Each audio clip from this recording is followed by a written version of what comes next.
It's 4 minutes past 3.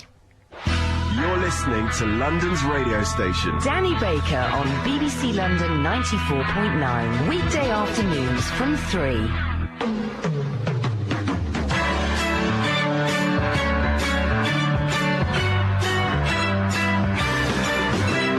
Who can take a sunrise,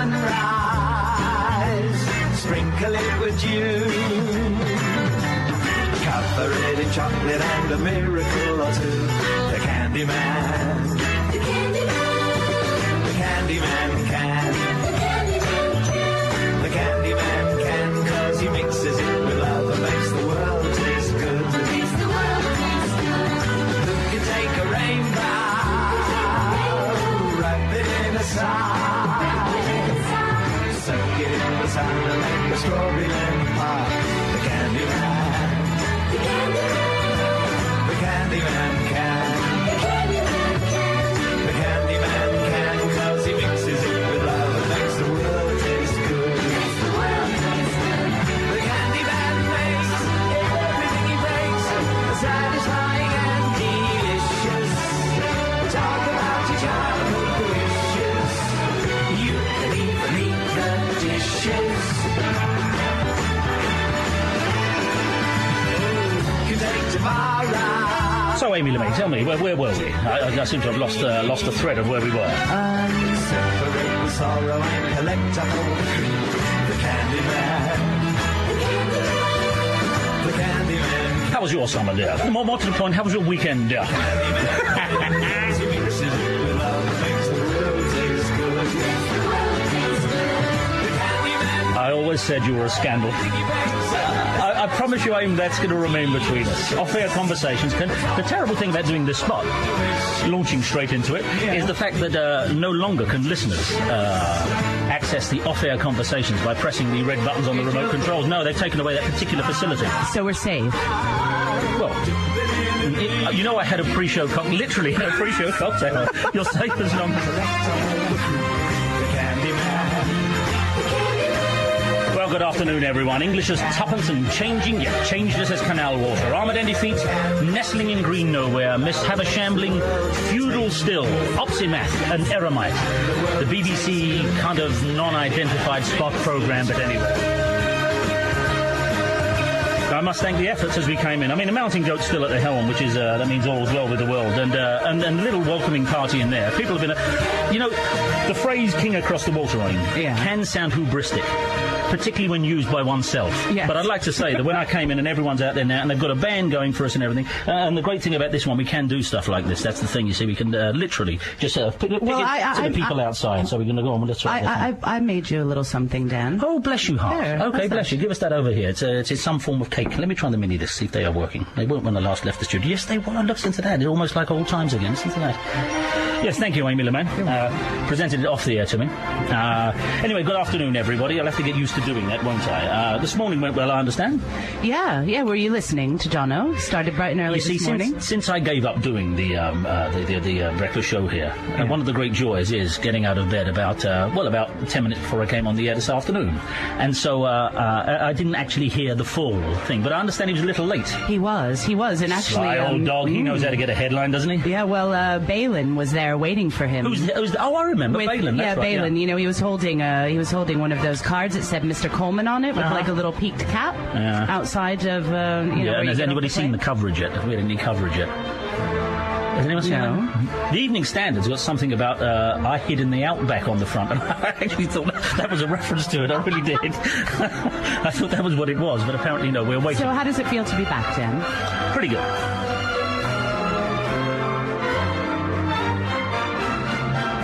We've got so much to do. We've got so much to do this afternoon. So what are we going to do? Well, this week's going to be spent with hammer and nails, just getting the thing done, you see. Because the first thing I can think of is doing is we haven't got a regular clock. As you know, our clock is made of listeners. It's no point saying it's 8 minutes after 3. That's no good to anyone. Yeah. So what we usually do is give every minute we're on the air, and this time it's 120 minutes. It's 120 minutes. Oh, gosh. So we have a niche on the station of 120 minutes. And what we do is we need 120 listeners to ring up and volunteer to represent each of those minutes. We used to have a clock in the morning, you know, we used to have a clock then. But we haven't got that anymore, so we need a brand new clock. Now, the flag isn't down on this yet.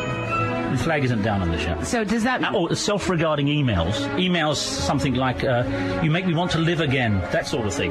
Well, the emails have already started down, actually. We've got one here from... They say that on other shows. Mark, Claire, Emily, and Scarlett in Lullaby Bay. Oh, man, I love Our old friends. Oh, and a basket of muffins has already arrived from that particular... Oh, they say, welcome back. We have all missed you terribly, and life is now complete again. And you've also got a new listener. Life is now complete again. Oh, rack that one up. Where's me thing? Is it still... Oh, me thing isn't there. Me ding isn't there. We'll work on this out. You've also got a new listener, Scarlett. She's 13 weeks old. Yeah, well... Oh, no, I don't know what this is. I don't know. I pressed the button and I think it's from the previous show, trying to muscle it. We've only got 120 minutes. Let's not let the previous show, muscle in on that. Who, was that a new listener? That was, well, she's 13 weeks old. Does that count? Yeah, it does. I mean, she can listen, but I'm sure she doesn't understand. Who's Scarlett been given issue of? Well, Claire and Mark. She's Emily's little sister, I take it. Oh, from no. I'm sorry. Look at that. You see, I'm too all over Twitter to have actually listened there. That was a rotten thing to do. I'm going to actually play the first record on the programme now. Hang on, I'm going to play the first record on What's the it programme. going to be? Track... Hold on. Track 11. Track 11. Let's try this. Ladies and gentlemen, the inaugural record on the show. Thank you very much. Bless you. Bless you for some of the kind comments that are coming in. However, it is not necessary to contrast us and compare us to products that may or may not be available elsewhere. There's no need for that. Are there other people broadcasting between 3 and 5 in the world? As like Patton said, I actually pity those poor bees, he said, didn't he? Listen to this. This is when we came in today. Let's try this. Little band set up for us outside on a wagon. No matter what you are, I will always be with you. Doesn't matter what you do, girl. Ooh, girl, want you. Well, I didn't officially start the clock, but a lot of people want to get on the clock, and I suppose it's a good thing because it'll stop the bums and no goodniks who are going to arrive late next week, because it's half term at the moment. You're going to get, in some schools it is, in well-heeled schools it's half term at the moment, but bums and no goodniks are trying to get us on the air. So here's Andy in Whitstable. Good morning, Andy. Hello. Good morning. Yeah, I know. It's going to take a few times. So that's a kind of kink worker-outer, we call it in the game. That's a kink worker-outer. What have you got for us, Andy? What do you want to tell us? I want to tell you that we have, since you stopped broadcasting earlier in the year, we've left London and we've moved to Whitstable in Kent, and none of our London radios will accept BBC Kent. They will only accept BBC London. And you say that as if it was cause and effect. I stopped and you left London. Do tell me it was so. It was. When a man is tired of London, he is... Yeah, but when a man... that's it. That's the slogan. When a man is tired of BBC London, a man is tired of rank entertainment. No, false. Then rank means good and bad, please. It does. So, Andy, were you after the first minute on the clock? Is that it? I'm after the first 3 minutes, in fact. You're going to have 3 minutes. That's a bit greedy. I'm for my infant son. No, it's one or the other. Sentiment doesn't work with me, Andy. You better choose somebody in that time. It's like it's Sophie's choice. You've got to choose one of your children to represent the minute. Go on. Which minute do you want? I would like 3:05. Well, OK, you can have 3:05, but you're going to bite that straight back. You know why? Because we come on the air about 3:05, and it's highly unlikely I'm going to come on the air every day and saying, the time is Andy and Whitstable. Oh, I could do. No, that's all right. That's all right. Yeah, OK. Yeah, we'll let him have that. We start about 3:05. Well, he's the first caller, What do you say, Martin Goat? Is it 5 minutes? It starts at 3:06. Well, Andy has chosen 3:05. Bless you, Andy. Thank you very much. You were the first caller on this new branch of the Treehouse. That's the thing. Here's Sylvia. Of course, Sylvia in Croydon. Sylvia. Now, new listeners in the afternoon who may be reeling from the panic attack that is the show coming on at full flood may find themselves bamboozled by a miasma of in-jokes. But Sylvia, it was ever thus. Even long-time listeners are bamboozled by a miasma of in-jokes. What have you got for us, Sylvia? And welcome back, Sylvia. Welcome. Thank you very much indeed, Sylvia. Welcome back, Amy. I'm glad to hear that you're with him. Oh, thanks, Sylvia. On and off and all the time. Amy's actually, this is the thing with Amy LeMay. She is nothing if not got a full diary. And how about this, Sylvia? Amy's back one day and she goes, well, I've got to go off to New York the next day. A more trenchant broadcaster might have stayed by my side, but we've got the Hillbilly Jack out tomorrow. Well, if you hadn't been such a girl who made your mind up. What about not coming back? Yeah. I was firm on that, wasn't I? No, that's it. That's it. No. Flouncing around like you had other things to do. I took my revolver and walked out onto the balcony and found out it wasn't loaded.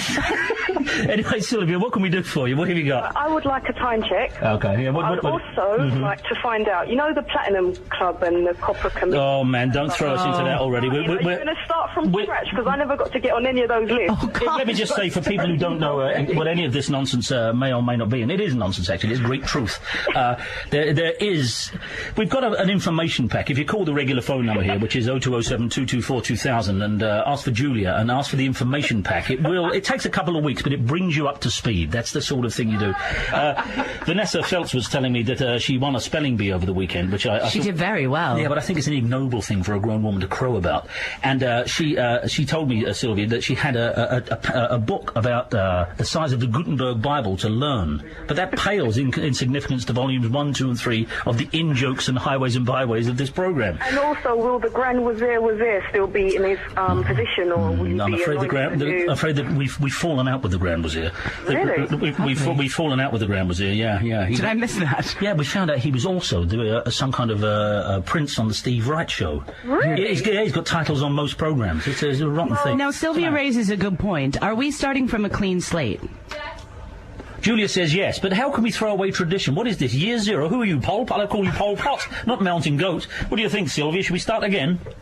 It certainly gets through the first month of programmes. Oh, what, repeating everything again? Oh, I'd hate that. No, I think you should start again, but with a few exceptions. Here, Sylvia, let me ask you something, and this is by no means the beginning of the phone-ins, because we're putting that on hold for about 2 weeks. But there's a shop around our way which has had a very misleading sign. It says open, Sylvia, and it's been closed, we figured out last night, for 31 years, and it still has open on the door. And you look at the times underneath. I don't know why you go there at midnight and you think, well, it says there in handwriting, 8 till 6, Thursday's half day. As if they what does it sell? Anyway.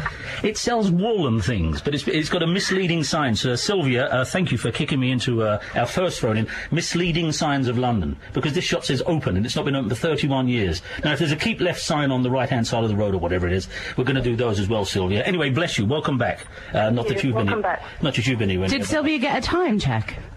Did you get it? No, she didn't. What do you say, Sylvia? What time do you want? Can I get 1:15, please? Okay, yeah, quarter past. 3:15. That'll be your time. How about this? Hang on, let me try this, because nothing's working. Try this one here. How about that's your music?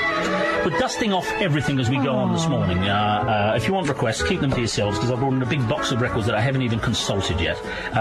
What are you going to do, Amy? Are you going to do your showbiz roundup and that? Well, I don't know. I brought something that I saw in the paper today that I thought you might be interested in. Right. And it's how Homer Simpson has become Omar Shamsoon. Oh, okay. And basically, foreign market, is that it? Yeah, they're making, they're dubbing over The Simpsons into Arabic, but specifically into an Egyptian dialect. So, most kind of, if I can imagine. I'm not surprised by this. I thought there's one of the few markets that they haven't already blown. Yeah, well, through, Bart's becoming Badr, and Homer's becoming Omar.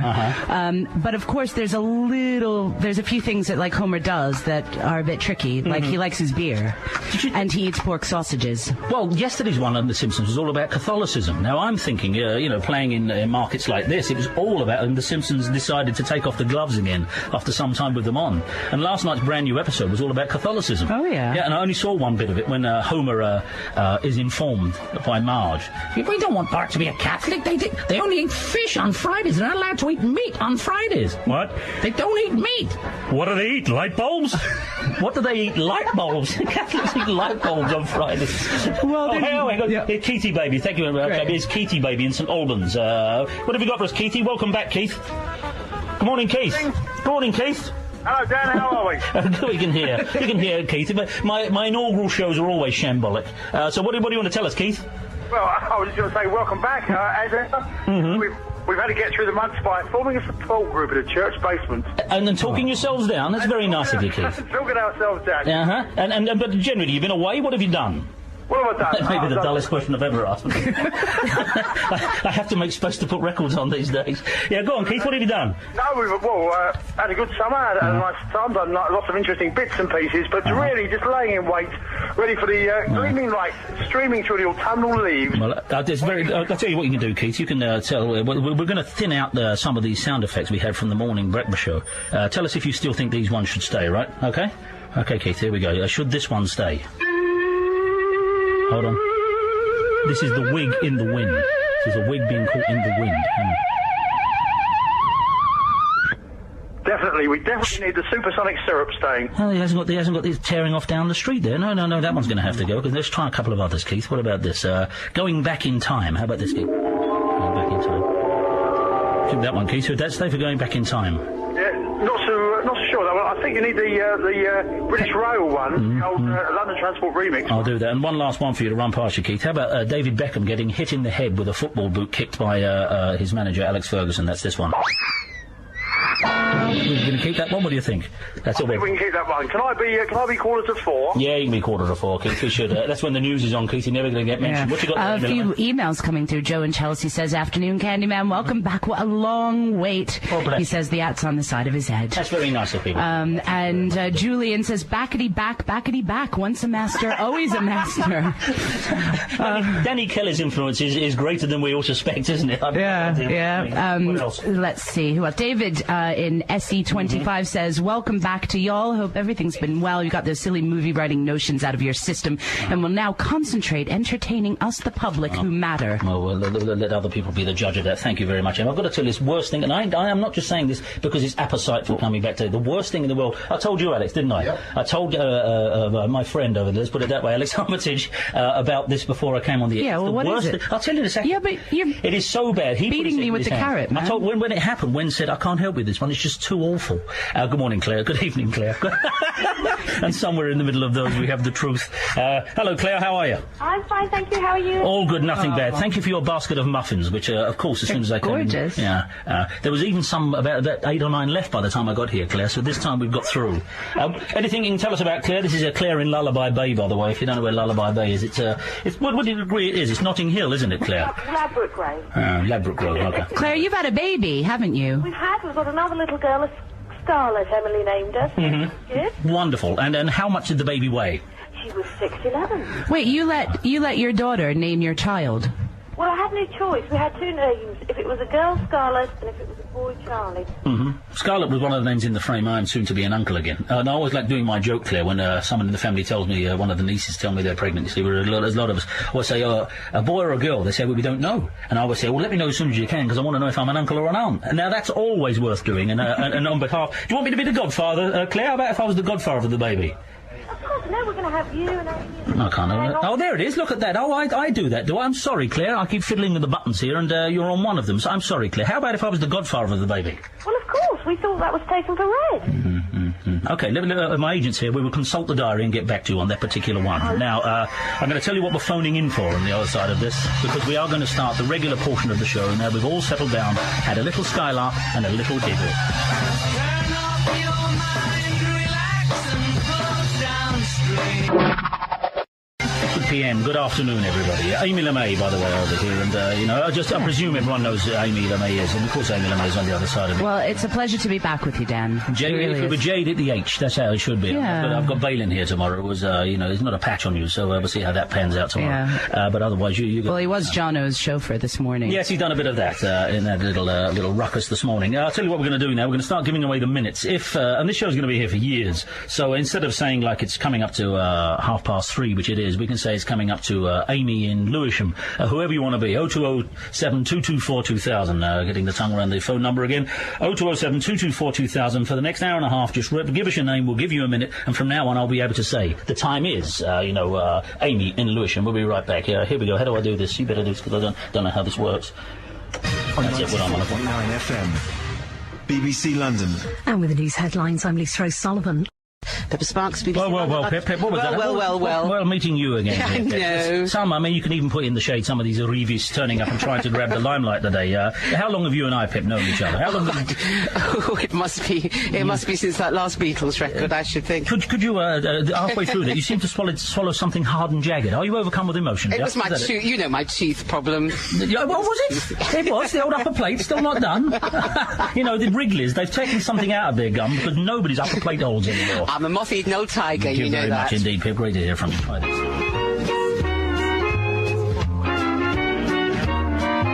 The wedding was a small affair. Just a few old friends were there, and I knew that I loved you.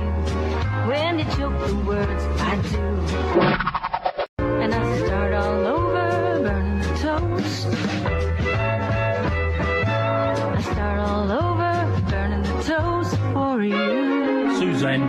Susie Bogus from the, that's a terrific album, it's called Swing. There's not a bad, sometimes you buy your CDs and you're happy if you got like 3 tracks on them these days. I think that's a good deal. There's 3 good tracks on there. Well, Susie Bogus is all the way through Swing. Are we in space? That's a belter. We're coming from the bridge of the Starship Enterprise just at the minute here. Here's Dave up a crane in Camden. Good morning, Dave. Good morning, Danny. Yeah, I think I'm going to stick with this. I really think I'm going to stick with it. It just flows easier. And of course, Dave, as you know now, you can go to our website and listen to shows anytime. So people could be listening to this in the future. You can also watch on the webcam right now as well. Yeah. Did you know that? Yeah, but, bbc.co.uk/London. Get a lot of riff-raff that way. Dave, what do you want to tell us, Dave? What's the story? Okay, well, I'd like to make one of your minutes on one of your clocks, please, mate. Okay, well, there's only one clock. You can have a minute on it. Which minute do you want? How about 3... What? What? About 3:20. 3:20. Okay, 3:20 hasn't gone yet. In fact, a lot of people going for the earlier minutes, and I would say that's putting strain on. Are you really up a crane, Dave? I am 100 foot up in the air as we speak. Don't pander to these people. Are you scared? He's waiting for us to say that. Sorry? Are you scared? What, of heights? Yeah. No, it's the ground that scares me. Man, how many times have you used that line, Dave? Dave, don't you see, Amy? These people live. He didn't need to tell us he's up a crane. It makes no material at all to the. Well, I'm impressed. I'll never go up on a crane. What's the deal with it? We'll buy it, Dave. What's the deal? You have to train to be up a crane, or is it first one in the morning gets the keys? What's the story? Well, it used to be like that years ago, but you have a ticket to do it now. And are there keys to a crane? Yeah, you do, because you got to lock the things up. So. Do you? Who's going to nick a crane? Well, it's not somebody nicking it, it's somebody getting up here and then doing all sorts of damage with it. And nobody wants that. Nobody after a couple of beers fancies getting up in a crane and, for the hell of it, when you're waiting for instructions down on the ground, is there a radio in there, Dave? Is that how it works? Yeah, I've got a walkie-talkie that I talk to my banksman with. He's the fellow that puts the loads on for me. You see, here's the thing. In the studio here, when we've got time to kill, we play around with the buttons in front of us, or we, pick our ears with a pen. When a crane driver gets bored, what do you do? Do you just swing it around a bit and just see what you can get out of that baby? What do you do? You can sneak up behind people and just tap them on the back of the heart. You've never done that. You haven't, have you? I have done. Oh, man, where were you when we were doing Tier 5 Friday? Knocking? How good are you at it? Could you knock a candle off a hard hat? As long as they stood still, probably yes. That's such a skill. How long have you been a crane driver? Oh, blimey. About 85, 86, something like that. Look at that. When he was little, he wanted to grow up and be a ballerina. But he turned out he inverted the usual way it goes. And much sought after, I should imagine, any crane driver who, could knock an eyelash off someone from 500 feet up in the air. You're much sought after, are you, Dave? Well, I hope I am, yes. Well, it's not good enough having 20 past 3. What's the loftiest time we're on the air, that we're actually on the air? Well, what do we come off at? What is it, Monica? Why do I look at Monica and make a phrase like come off at? What is it? What is it, Monica? About 5 o'clock. 4:59. 4:59. That's the loftiest part. Give him 4:59, Mountain Goat. Thank you, Dave. That was excellent. Here's our dear friend Val in Hartford, who sends us things from Foxes. You wait till you hear what happened to me, and you're going to absolutely die. Thank you very much again, as he's still on the air. He did well with his call, now he's showing off. Here's Val. Good morning, Val. Hello. Val, it's terrific to hear from. I thought there might be a welcoming package from you, though, Val, given that's your speciality. Oh, lovely to have you back. Oh, bless you, bless you. It's like we never left, I think. Back. Are you still in the Treehouse? You're still in the Treehouse. Of course, the Treehouse is perpetual. We know that. We're going to start shaking up some of the old offices. I don't know how. Yeah. We've got to bleed people in gently, because otherwise they get frightened and run away to commercial station. Oh, no, nobody would do that. All right. Val, just to introduce yourself, why are you a star on the show, Val? How did you first come to the attentions of the Treehouse? I just mentioned about the badgers coming in the house. And what do you feed them? Jam sandwiches. Jam sandwiches to badgers. No wonder. In fact, I have to organise my timetable now. I can make the jam sandwiches while listening to you, at sort of 5 o'clock. Have the badgers ever turned their nose up at anything? Have you ever tried to extend the menu and say, look, here's rhubarb, and they said, no, thank you? If I give them out-of-date sort of chocolate and things, they'll eat anything. And what about the foxes, Val? Are they still there? Yes, not so many, because they're building in the field near us, and they've been a bit disrupted. They all still come. You remember when it was all field around there, don't you, Val? Yes, there's all filled at the back and the front. And while I've got you on the air, Val, thank you very much indeed for all the care packages you do send, and they are plentiful and full and bounteous. They are hell to the people who go through the security things. They're full of everything from bed springs, aren't they, to car tyres. But Val, what minute would you like on our clock, Val? Oh, I've forgotten what I said to Mountain Goat. Did I say 4:20? Well, 4:20 you can have. It's all yours, it's not set in stone. Between you and I, there is no such clock. Thank you very much indeed. There's our friend Val, and we'll get round to all our old friends in time. So welcome back. Thank you very much indeed, Val. Here's the thing that happened to me last night, Aim. You're going to tell the worst thing that happened to me. It's the worst thing that happened to anyone. Even people who have said, "Oh, this is going to be good," halfway through it, they put their hands up. What is it? It's probably nothing. We probably forgot to set the DVD recorders. Nothing like that. This is, and I know, a cliche though it is, even amongst the so-called smart set, it's a Curb Your Enthusiasm, solid gold moment. Yeah. Here's what happened to me last night. In fact, I think in advance I might actually play do that for us, and then put the right thing behind it, thank you. In advance, I'm going to play this. This is what I'll play in advance. This is how I went to bed last night. I went to bed like this. What was it? Did you spill a glass of red wine on a white carpet? Oh, that'd be a piece of cake. That's every night of the week. This is how I went to bed last night. Listen to this. That's how I went to bed last night. So what happened is, you see, Sonny's, since we were last together, my son's gone off to university, and he's been gone nearly 6 weeks, and it's his first weekend home. Yeah. Before he went out to university, about a month or so before he went to university, he got himself a new girlfriend. I'm sorry I made that sound like taking a hat off a rack, but he got himself a new girlfriend, and we've met her once before, and she's great, and she's fantastic. I said, son, this girlfriend's good. She talks and eats and stuff. And so anyway, she came round yesterday, and we had dinner there, and I was up last night till like 1 o'clock in the morning preparing this show. You can hear the fruits of it right now. And so anyway, about 20 to 12 last night, the cab drivers round our way have strict instructions: do not use the bell after 10 o'clock. I mean, Lord knows there's enough of them used. Do not use the bell after 10 o'clock at night. Yeah. So about 25 past 11 last night, and I'm thinking, oh, Joanne's still here, she's upstairs, I'm in my office, beavering away, preparing the show you're hearing right now. And at the front door, which is down the hall from my office, I hear... So like you do, I said, okay, mate, be there, because I'm feeling, because I heard him booking the cab. Okay, mate, yeah, all right, they're coming, all right, son, cab's here. Son, yeah, all right, mate, we can hear you. Thanks a lot. Yeah, terrific. Now, I'm sitting there. Now, I've had a wild week, by the way, and I didn't look like this like half an hour ago. I was unshaven, my eyes were in the hair, forget about that. And I'm sitting with socks and my pants in the office. I don't hardly conjure that up, but why shouldn't I? It's 25 past 11 in my own house. Right. I'm getting indignant about this story, and they're trying to retrieve it. So, I'm sitting there, and... Mate, they're coming. So I get up to the office, and because I can see through the glass in the door, the fella's still standing there. Yeah. He's still standing there. And some cab drivers, they're a little slow, and, I didn't have a full grasp of the language or whatever. So I finally go up to the front door and open. I said, they're coming, mate. They'll be down in a second, all right? And he just sort of stood there again. I went back to my office, and I thought, oh, well, I don't care. Cab driver sees me in pants and socks, what do I care? And then he was still standing there. And then he kind of edged into the hall. And I thought, well, this sort of thing sets in. Okay. So there it is. So I went back out. I said, do you mind? At this point, I hear on the stairs my son and his new girlfriend coming down the stairs. I went, I think your cab's here, by the way, thank you. Not to her, just generally being ironic about this fella's liberty. Yeah. And she went, oh, hello, Dad. I'm standing in my socks and my pants. It's her dad. It is not a cab driver. It is her dad. And I've been shouting, all right, mate, all right, they're coming. I'm standing there in front of his daughter, by the way, in my socks and pants. All right, mate. And he went, hello, I'm Alan. I said, and then she said, thanks for everything. And I'm able to go, oh, it's okay. And I'm now trying to be polite society in my socks and my pants. Oh. Now, in the unlikely event that these two get married, that'll be a great story on the wedding day, but I don't think they're going to get married. And I think that fellow went home to his wife and said, finally met him, all that stuff about him and Gaza, all true and all. You should have seen the state of... And they shut the... I didn't know what to do. I was at such social unease. I stood there with my hands on my buttocks, thinking, do these look like shorts? They might look like shorts. Didn't you grab a towel, or...? Where? Yeah, in the hall. There's loads of towels in the hall. And they went, thanks. I said... And I walked back in my office at that point. I thought, they still haven't gone. There was another minute. I thought, I was here. And they shut the door. And that is when, in my head, that's when it went... And Sonny come round the door and said... What's that about? I said, I thought he was a minicab driver, and I kept shouting at him, and then he walked in the hall, and I said, oh, help yourself, mate. and it was her dad, and he was so nice and polite, and now he thinks I'm a maniac who walks in front of his daughter in the barest essentials.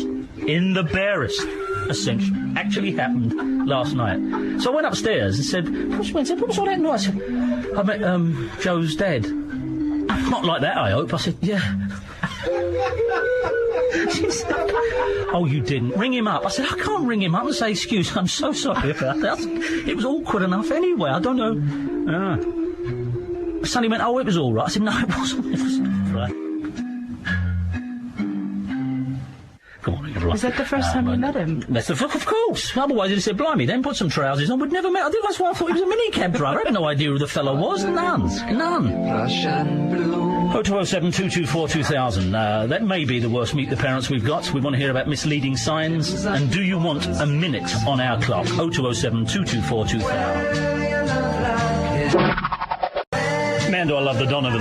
And I particularly love Where You Love Like Heaven, but do yourself a favour, don't read his autobiography. Oh, it's just come out, it's hasn't one of the nuttiest things. And you know me, I love an overblown autobiography. I heard him interviewed on a station recently, and he sounded like, well, he certainly had an interesting life. I'll tell you more about that when we come back. Hang on.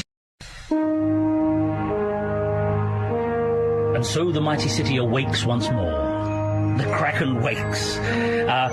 Donovan's autobiography. And you know I like a good, fruity, potty showbiz autobiography. Yeah. I intend to do one myself one day. Wait there, Judy and Julie, we're coming right to you, by the way. But you love Donovan. I'm mad about Donovan. And see, the thing is I like with Donovan because he, I thought it's about time he was re-evaluated. It's nobody knows how influential and great and wonderful Donovan was. Except Donovan. I found by about page 20 that Donovan certainly doesn't consider himself. If there's a symphony he hasn't influenced, if Dylan and Beatles didn't learn everything they want, do yourself a favour if you're in the mood for that sort of book.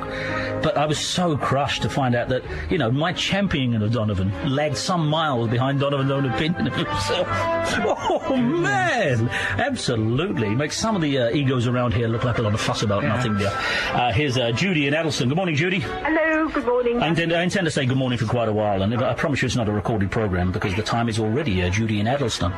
Judy, what have you got for us? Well, I'd like one of your minutes, please, Danny. Do you want the one we're speaking in now? 1551? How would you like that? Yeah, that's good. 1551 is fine by me. 1551, of course. Do you ever see Ray Winston in that thing he did when he was Henry VIII?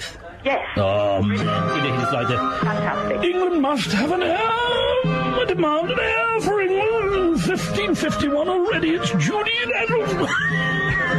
That was a great show. Anything else you want to tell us, Judy? Because you've got that. Well, you were talking about some signs that don't take you anywhere. So it's the signs that lie, because there's a place that, as you get to the bottom of Blackheath Hill, there's a shop that's been shut since 1974, and it's got open on the door. Now, that's as far as I'm concerned. We've waited long enough. You can only wait so long. Yes. What have you got for us, then? Well, the only thing I can think of is that there's that sort of Swedish furniture place. Yeah. And that you can't... IKEA? Yeah. What about IKEA? Well, you can't get out. You can't get... Oh, I see. Way out. No, that's a very excellent spot. You follow the signs... Oh, yes, I quite like it. But you follow the signs, and you go round and round and round and round. Yeah. What about those maniacs? What about those maniacs, Judy, who had queued up to get inside one at 3 o'clock in the morning and gunfire and knife fights broke out? I will back you up on that, Judy, because it seems to be a series of small mini roundabouts that lead to other mini roundabouts. It's like a big vortex. This is, I think, it's like that... that advert for some beer or something. That's Swedish as well, isn't it? Yeah, well, it's just before we move on to that, you'll know, as a listener to the morning show, when we did London's most confusing building, it was one far and away by Liberties. Yes. Because you go in Liberties, and if you're on the second floor of Liberties, and you say, where's the bookshop?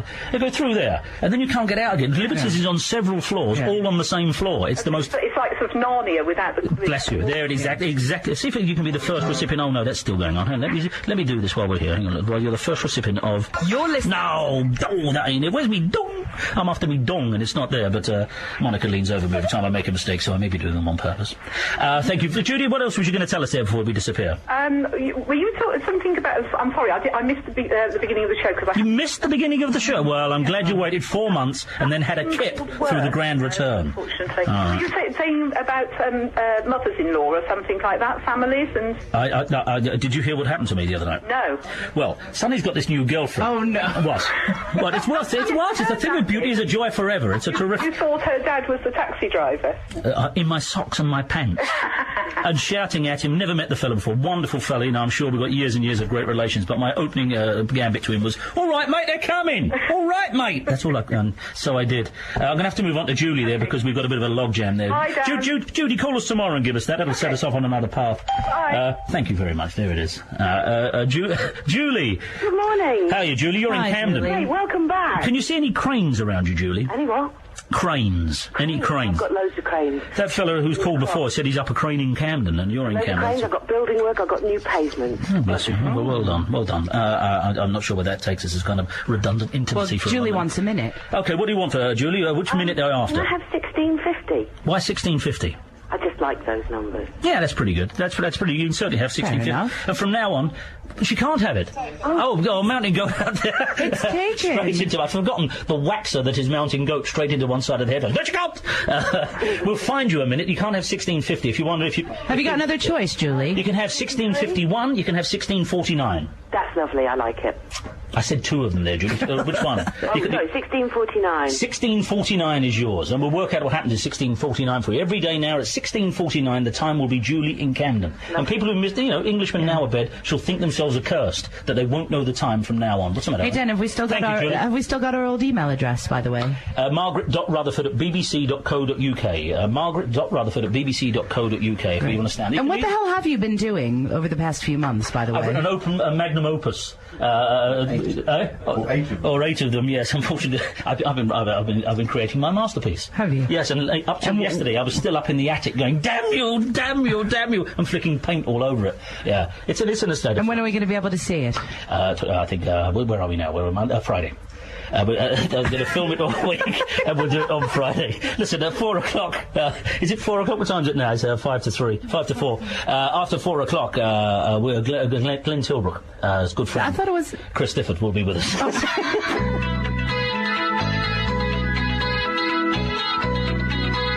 you want to pile in about anything at all, these are the salad days for it. 0207 224 2000. What larks, Pip? Every day, every day. First circle comes around, you don't want to leave the side. Love circles up above. Hey, and guess what I've got with me? One wheel on my wagon. I lay awake at night, love can't be found. Right, we're going to be back with the author and erstwhile singer of this, Britain's richest pop star, Chris Difford, will be with us on the other side of this, and we're back for another hour. You do this, Monica, because I've forgotten what you told me. Here we go. Try this. See if it works. No. No? Try that. Go on. No. Oh, yes, it is. Looking at the weather first, a sunny afternoon with some light easterly wind. You're listening to London's radio station. Danny Baker on BBC London 94.9.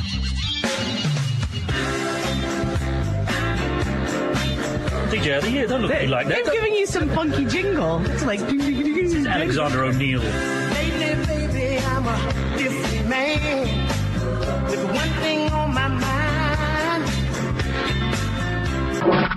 I've been loving you. Baby, I'm feeling the words can say. Oh, yeah, DJ of the year. You're doing good on that mixing, you know? That's good. I didn't always just talk, you know. We used to... I'm 48. I've been doing it nearly 20... Scratching. I'm not scratching. I'm not scratching. Oh, I see. That's it. Well, no, it's okay. Yeah, I tell you what, the red button conversation off the air. If they still had it, and when we used to do the breakfast show, you used to be able to press the red buttons, didn't you, Monica? And you could hear the off-air conversations. But, on fair dues, Jono just said, I don't, could we have that removed from the station? And since I was here and don't sit on the committee anymore, it's been taken away. But we'll try and get it reinstated. Here comes Brian in Broxbourne. Good morning, Brian. Oh, you're fading up. Good to have you back. Thank you very much indeed. I trust there wasn't more to that sentence because we just found you in time. Brian, what do you want to tell us? What do you want to tell us, Brian? Specially bespoke minutes, please. Yes, which one do you want, Brian? I'm thinking 4:14. Any particular reason you want to take 4:14? Let me just tell people, though, we do this, every time I change shows, so we've done it once before. We ask people to claim minutes while we're on the air. We're on the air 120 minutes. We just need 120 callers. So instead of me saying it's, when Brian's in future, instead of it being 4:14, I'll be be able to say to you, the time is Brian in Broxbourne. All you've got to do then is go to the drawer, get out the code book, which we'll send you, and you'll find out the time. So, Brian, what else do you want to tell us? That's not just good to have you back. I could take that all day. I could sit here all day. It's like being stroked. Thank you, Brian. Here's Tina in Limehouse. Good morning, Tina. Good morning, Dan. How are you? Very good. I like this good morning thing. I'm going to stick with it because it'll confuse a stupid person. I'm really pleased about it because then I'll be going home from work soon, so that makes my day really short. It does. It seems like you've only been worked 3 hours. And again, you know, it is. It's a pea-brain concept, but it's something that just might catch on. No, you know, I mean pea-brained in the affectionate sense. Tina, so what time do you want? 15:36. Oh, 15:36. Okay, we've got 3:36 down here, but I suppose that's the same thing, isn't it? Are we doing is it the same ship's clock? 24-hour clock? On a 24-hour clock. Okay. I was going to say 3:36, but you said 15, so I thought I'd better say 15. Why do you want that time, Let's Tina? not bicker. Why 3:36? Yeah. Why? Why? Why? Well... Is it safe? No. Well, It doesn't matter. It doesn't matter. It's not like there's going to be a great story behind them. I mean, otherwise I'd have instigated that. But we tried that before and it died on the vine. It died on the Jeremy vine. So that means nothing. Can I just say that this time of the show is really great for me because usually, like with the other show, well, I'm working, so I do a long day anyway, but I can't usually get on the phone to, give you a call because I'm busy. But see, I didn't want to do now. I've got to be honest, I didn't want to do now. I've got to mention... I wanted to return to breakfast, but they said no. What kind of job do you do, Tina? I've got a little shop, Amy. Oh, really? What do you sell? In the morning, I'm really busy. Newspapers and drinks and, that sort of stuff. When was the last time you had to turn down a school kid because he tried to buy cigarettes? Probably this morning.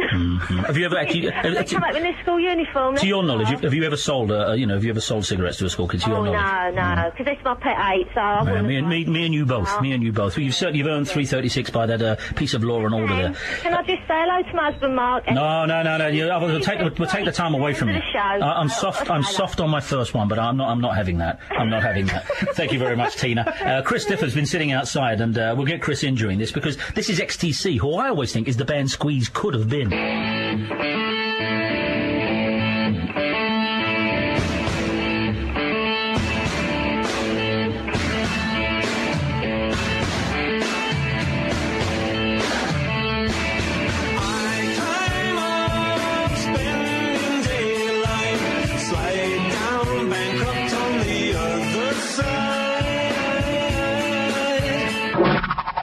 Your XTC, of course, from the last record, after a burst of creativity, after a bit of a slumbering period. It's called Playground, and XTC, the band Squeeze, could have been, I always think. And I say that, of course, to pull the little curly tail of Chris Difford sitting opposite us. Good afternoon, Chris. Good evening. Yeah, let's turn you right up here. Good morning, we're doing it with most people. I'll try and find you on the microphone. Yeah, that's it, that's that one. Thank you for being with us. Our inaugural shows tend to go with Chris. Why can't I hear him? Amy, stick your microphone across just for a minute. There you go. Now we've got you.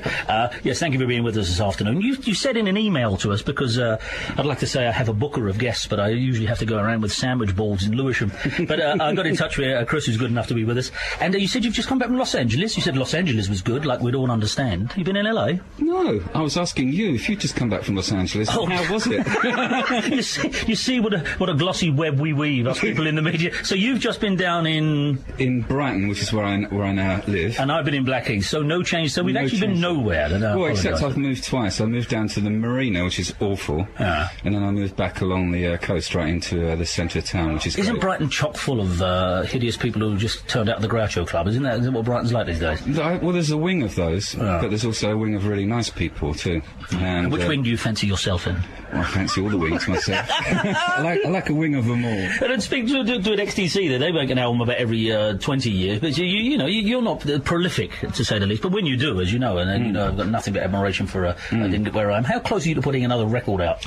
Well, I did a record last year with Guy Barker. It's a jazz record, but I haven't got the money to finish it off, so that's no good to anyone then, is it? Hey? How much money does it take to finish it? How much does a record cost to make? Because my son listens to bands who literally do it for about $8. I mean, he does. I mean, he's a big fan of the microphones. They're becoming, man. Microphones? The microphones, oh yeah, Mount Erie projects and all of that. But they record for like $25. How much does a record cost? And you've not got horn sections and all of that. How much does a record cost? Well, between 80p and And? £18,000. Oh, I see. One for you, one for the tax man. That's how the receipts run, is it? I know I am the richest man in the richest. But I have to be, you know, people are listening to the show. Here's the thing. Ask it. You know Paul McCartney lives, like, in Rye. Yeah. Right. And you for a while were a neighbour. Next door. Right next door. And I am again. Oh, yeah, well... He's in Brighton. Is he? Yeah. Has he moved? He's gone out of Peasmarsh? Well, I think, what's her name's got a house there. And, his wife? His wife. Oh, okay. Yeah. What's her name? Sorry. Very rude of me. Heather and I were called... Heather, Mrs. McCartney has a house there. We were both in the Amarillo video together. Absolutely. But ask who Paul McCartney bought the land off. Ask me who bought the land. Who bought the Chris land? Difford. Paul McCartney bought all of that land off Chris, and Chris, you know, it stung him. Paul doesn't like the part of a pound note, but I remember you calling me and saying, "Guess what I've got? richest man in Britain." What are you going to play for, Chris? I was so rich that, because I couldn't pick up GLR at the time, I had a special mast put up. Yes, you did. You were good enough. That's right. He invested like £50,000 so we could pick up Chris Morris. What are you going to play, Rich? You asked me, you were good enough to say what do you want to hear, but what do you want to play? I've got a book chock full of songs here and pictures of people. Oh, okay, yeah. Okay, so it's an actual songbook, yeah. And I guess we could do... It was we. I do apologise. Go on, do it.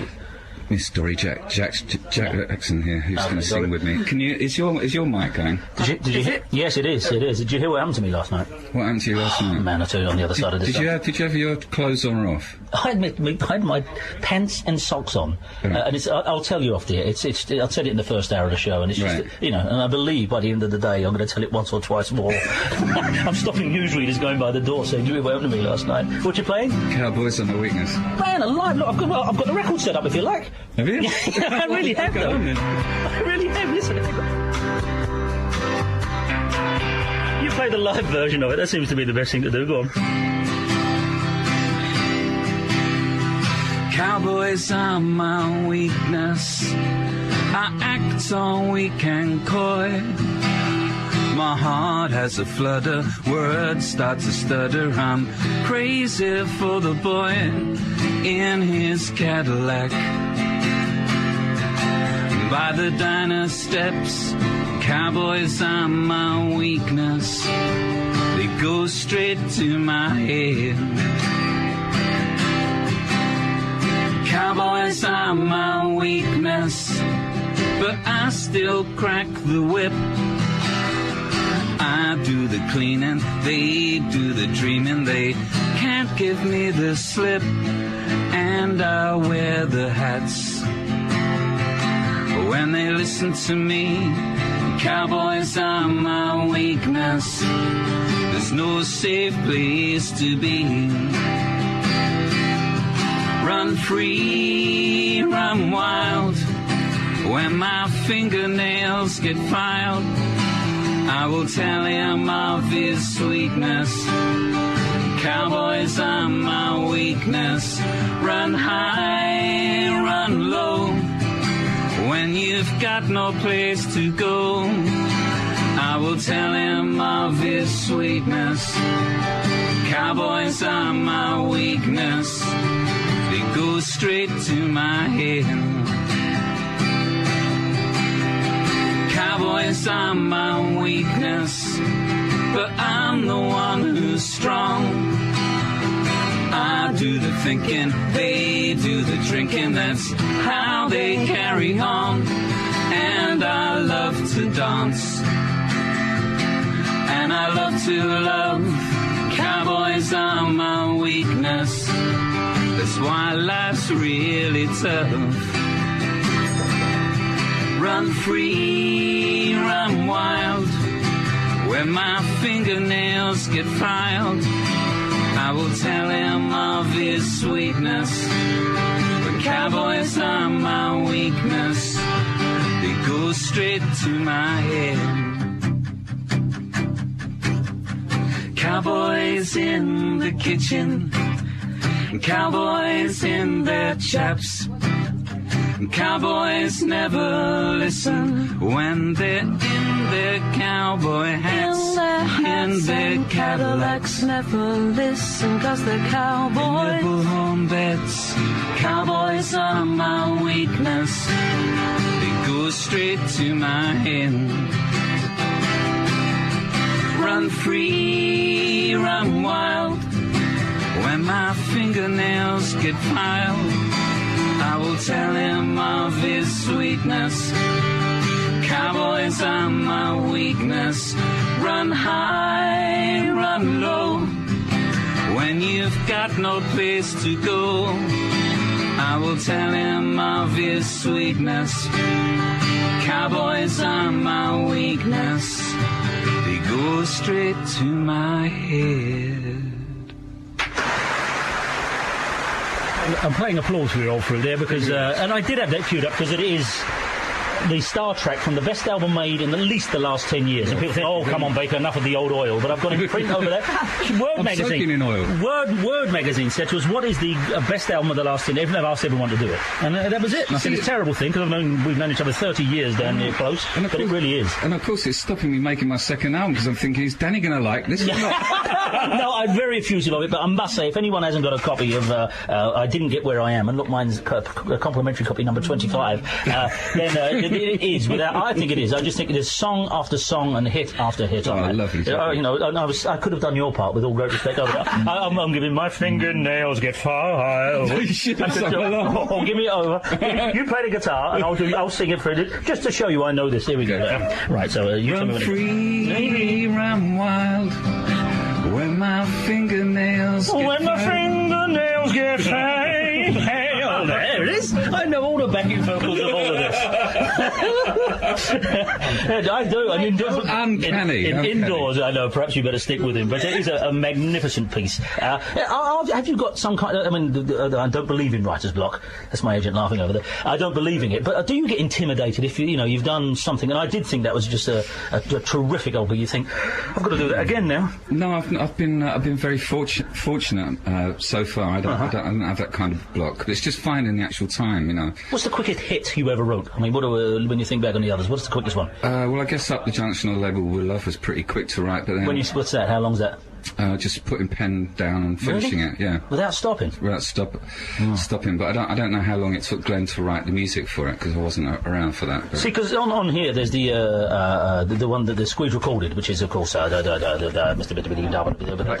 Trains. No, Electric Trains. And you've recorded it again with a different tune, and I like that. Yeah. I like people who, say, well, actually, there's another tune in those lyrics. Well, that was the original version, and then Glenn said, do you mind if I write another tune around that lyric, because I think it's such a great lyric. And you gritted your teeth and said, play through, old boy.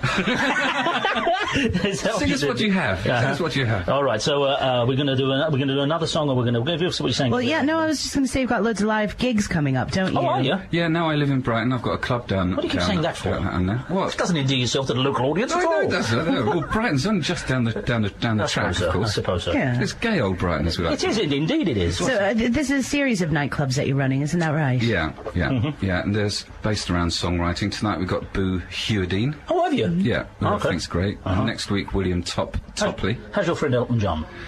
Elton and I, we're very close. We're tied together like rubber bands in a ball. See him more than you see media. Just about the same frequency. And are you doing a big Christmas show in London as well? I am playing the Albany Empire, and we're recording it for a live album. That's in Deptford, if you don't know. We're a stone's throw from where. It's going to be great. Dorrie and I are going to be the stars, of course, and my son's going to get up and play bass on it. So it's going to be fun. Well, give us another one. We've got I'm going to need your book. We've got about 4 minutes. You what? I'm going to need the book back. Oh, you can need the book back. Okay, so the Bible. Well, what are you going to sing? What's it got to be? 4 minutes long? Go on, you must know some of your hits without looking at the words. No, I'm afraid not. Don't you? What would you like? When Sinatra did that, when he was 82, everyone gave him the high hat, and now look. It's like a big karaoke book. It's like play something. Everyone will go, oh, I know who he is now. Oh, okay. In the rock cognoscente. Oh.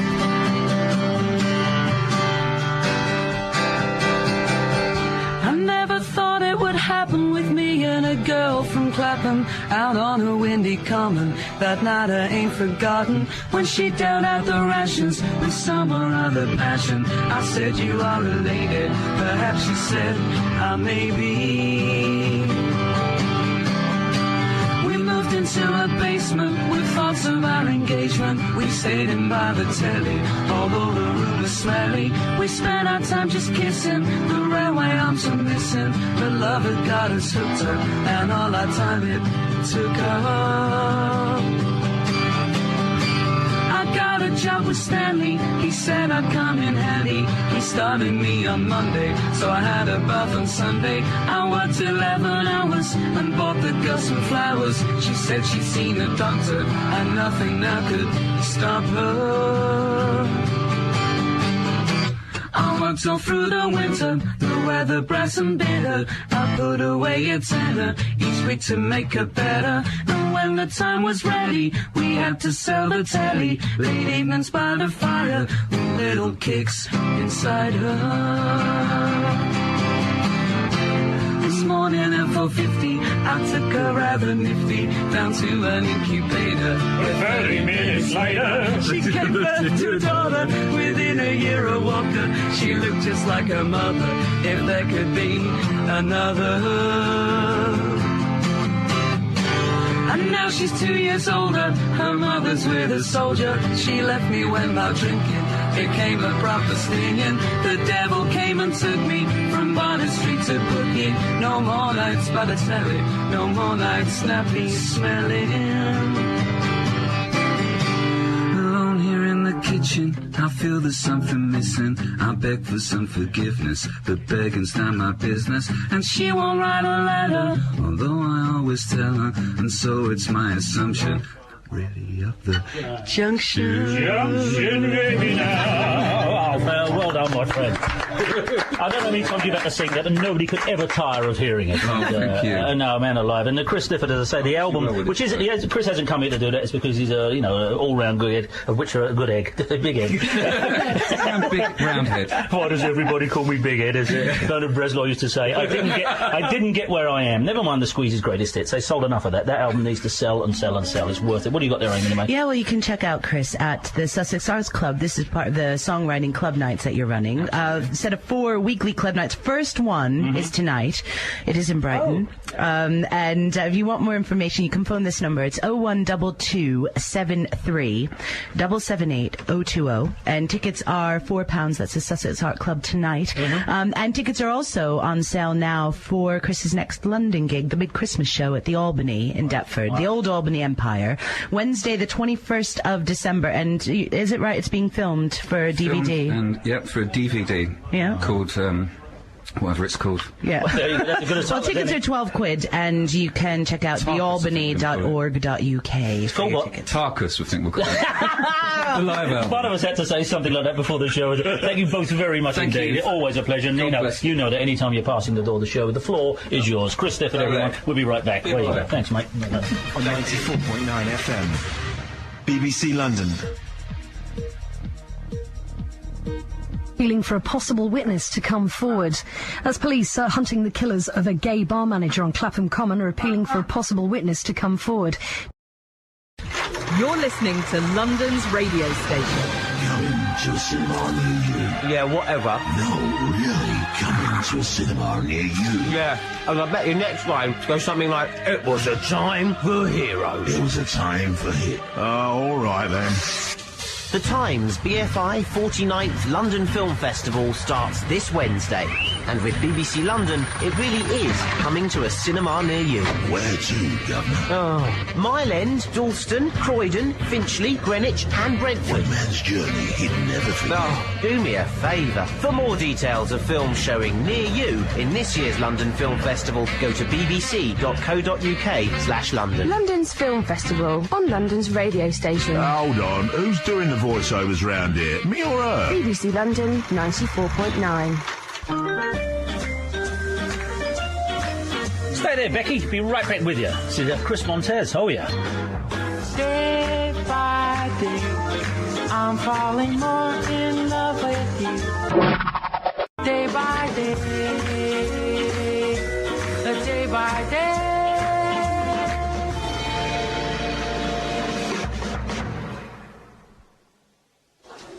play, Monica? Oh, no, it does. I don't get used to it. I forget. I've been playing records indoors all summer where everything works. I'm not belt up over there. What is that? What's playing there? Oh, get off. That's it. I'm not having that. I'm not having adverts on the show. Not twice. I might as well have gone to Capital if I was going to do that.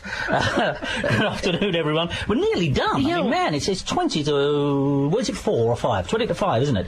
We've got loads of text messages and emails here, Dan. Toby and Bo says, it's brilliant, you're back. He's taking the day off work, made excuses to friends and neighbours, got a soup on, and made tuna sandwiches, put on the webcam, put on the surround sound, and he said, life is fabulous. Put on the webcam? Yeah. I'm not sure I approve of it. I think we should disconnect that thing. People are getting too uppity. Here's Becky in Stratham Hill. Good morning, Becky. Hello there. Becky, what's the story? Becky, why are you tugging our coat? What's going on? I am phoning you about misleading signs. Oh, I've forgotten I did that. I forgot we had an agenda, coincidentally, to being back. Yes, just... opportunity, there is a particular sign that always winds the hell out of me. What is that? Which is shops that say open till late. Yeah, there's no information there at all. There doesn't seem to go one way or the other. Late is completely relative. It's an entire waste of paint. As is. Yeah. And while we're being tiny here, while we're being tiny about this, how about the old back in 5 minutes? What does that mean? I don't know when you left. It says back in an hour or back in half an hour. Where did you go? Put your time you left there, old fruit. It is uneasy if somebody comes back from their lunch while you're standing out. Now, how late would be late for you, Becky? Well, the thing is, I work quite late, so I often finish work about 11:30. So it's nice for me to know if there's somewhere I can get a burger and chips that late. And what do you call late? About these shops that say open till late, when you turn up at 11:30, they're invariably closed. Yeah. Well, don't you tap on the door with your high heel? I'll take your high heel off and tap on the door, saying your concept of late is very different to mine. Well, yeah, and then if you do say that, if you do arrive just as they're closing, they look at you like you're a maniac. I think, don't these people know what time they're closed? Mind you, there are some places. There's a place down the bottom of Blackheath Hill, next to the shop that's had open in its window for the last 31 years, down the bottom of Blackheath Hill, Becky. And when I used to do the breakfast show here, because I used to do a breakfast show in the same studio. Yeah, and we used to, and as you get to the bottom of the hill, they were just closing as I went by every morning at about 5 to 5. And I think you'd have to be some skunk eye from you, wouldn't it, to make them say, I ain't got time for one more, you made one more kebab. Because 5 to 5, that is closing late. But I'll buy that off you, Becky. Here's our dear friend, Paul in the Borough. By the way, Becky's going to be 4:31. Paul in the Borough is going to be 3:08. We are giving away the minutes to the show, as we are prone to do when we start a new territory. Paul, good morning, Paul. Good morning, everyone. How are you, Paul? If people are wondering why we're saying good morning, it's easier than learning a new word. So, Paul, what have we got? Well, I just want a decent minute. The one I had last time was rubbish. What time did you have before?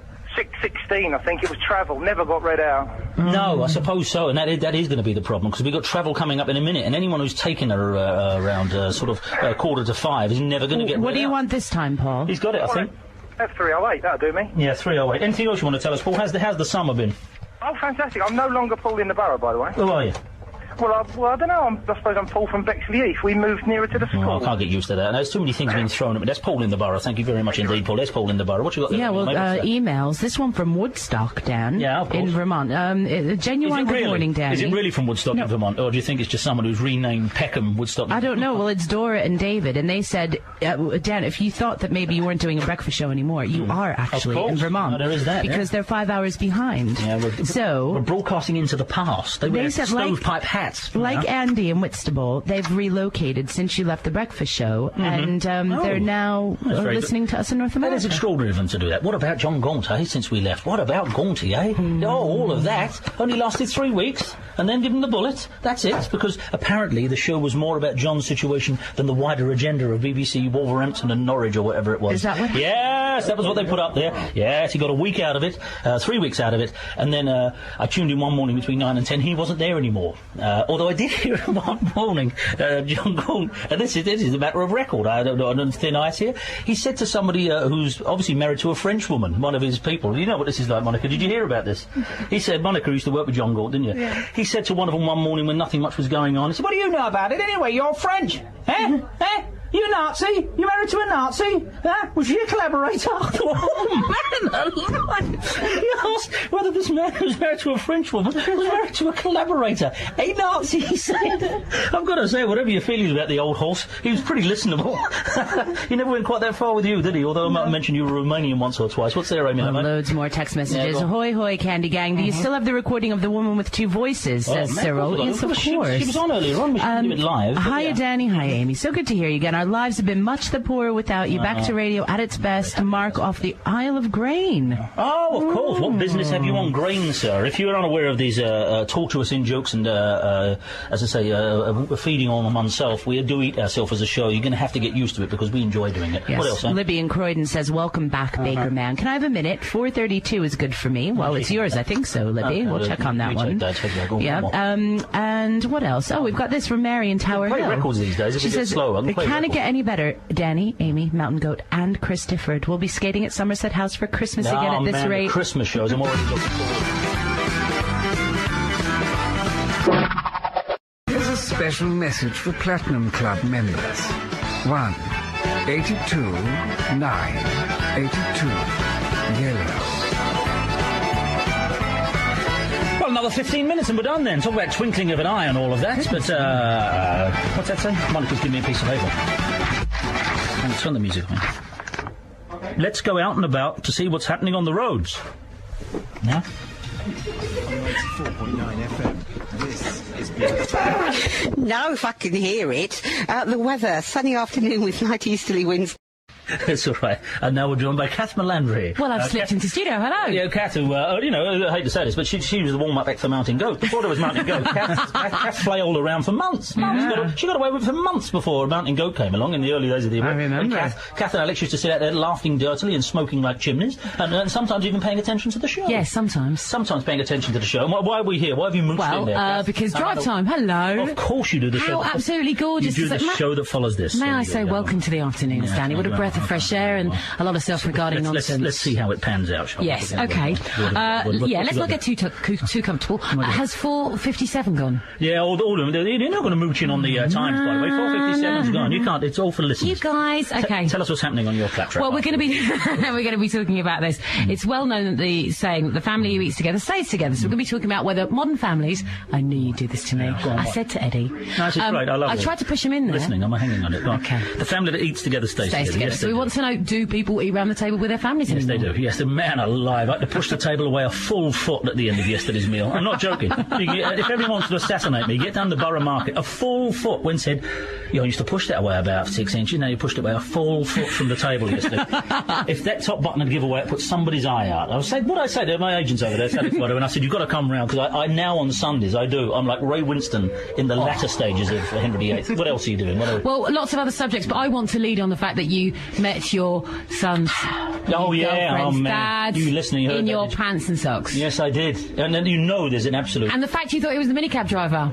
I want to lead on that. I tried to keep that story quiet, by the way, but if you weren't listening in the first hour of the show, the band were taking a break in the newsroom when that bit was on. No, but you would get away from your subject here. You're doing, people who share the nosebag about us. Yeah, we want to know people. What is your take on this? As we need to know. I mean, what is it? My opinion. Well, it's a nice thing if you can do it, but a lot of people. What's your 2 cents on this? I try and do it at home, but the TV does sometimes creep on while we're eating dinner. Shame on you. And that's terrible, isn't it? The TV's killing us. I knew you when you did used to. I mean, now there's nothing of you. Yes, didn't you? I used to eat my meal and somebody else's, and now I just take a shake for dinner. Well, thank you very much. There's plenty more on the show, but Cass afterwards. Is Eddie with you? Eduardo is with me. I can't do my Terry Scott because Eddie's straight after us. I used to enjoy doing that. It's only I'd never see him. Now I'm going to see him, so I can't do Terry Scott.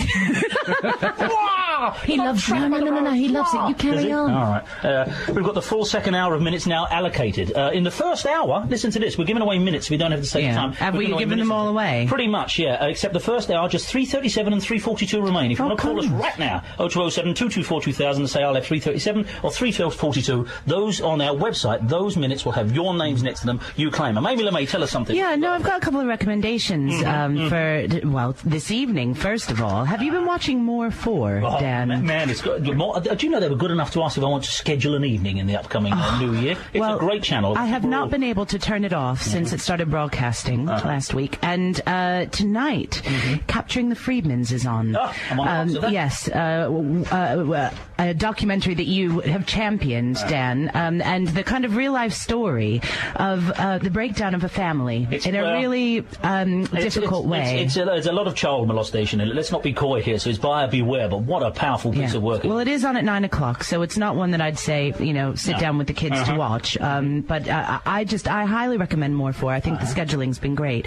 And I popped into Tate Modern, Dan. Now, you remember in the past they had in the Turbine Hall, they had the big sun, that was the exhibition of the big sun, and then they had the big ear trumpet. Well, now, the thing that everybody's been talking about in London, over the weekend it opened up, it's Rachel Whiteread, who's the artist. It's her latest installation, and she's filled the whole of the Turbine Hall. It's enormous, and she's filled it all with a maze. Oh, hang on, I found your music, that's all.